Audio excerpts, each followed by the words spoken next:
the low water nearer nuff. Start a thread in the hook. Start your thread at the bend behind the eye. Create a nice thread base. Then cut the tag end to thread off. Cut a pair of bead chain eyes from the chain and secure them to the top of the hook with crisscross wraps of thread in a figure 8. Then once you've got them good and even, take wraps over the top of the shank but under the eyes. Secure those eyes and the wraps in place.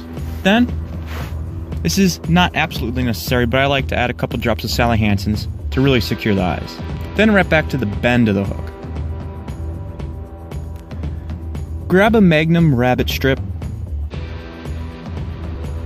and pull down about an inch worth of fibers, and then cut it off.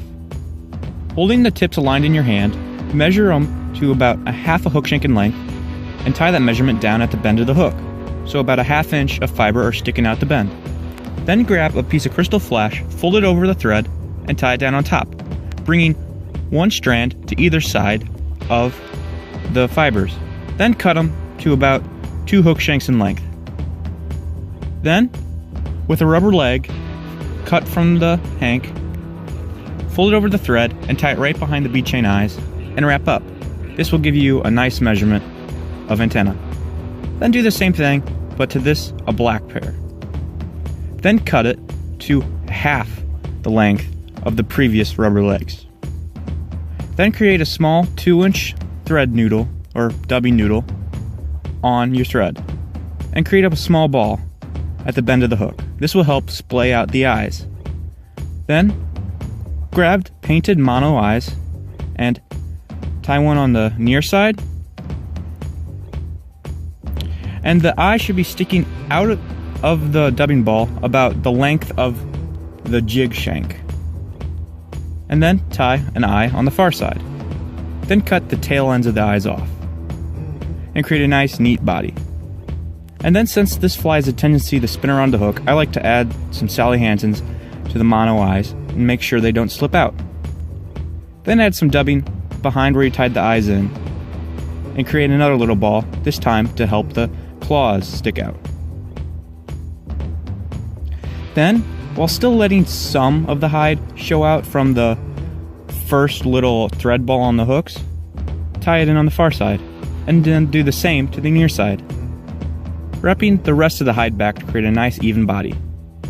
And then add some more Sally Hansen's so that these claws won't slide around the shank as you continue tying. Then, go to a chickabou pelt.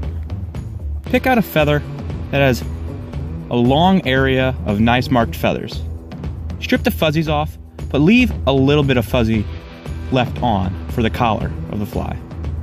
Then, with the shiny side of the feather facing up and the concave down, separate the tip of the feather and tie it right on top of the hook. The feather should concave down. Then, create a larger dubbing noodle, here about 4 or 5 inches. Start making touching wraps down the body. You may need to add more to create a nice tapered body right to the back of the bead chain eyes. Once it's nice and dubbed up, take the feather and start making open spiral wraps down the body. About 4 or 5 should do it. Sweep the fibers back as you go down to make sure that you don't trap any of them.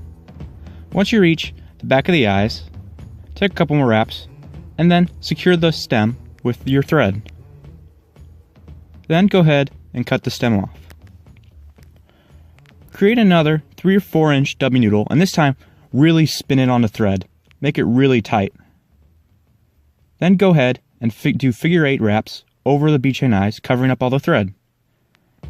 And then make a nice little cone head and whip finish, and that's the fly. I also like to coat the little head in Sally Hansen's, just making sure that this fly is absolutely durable. Now set it to dry.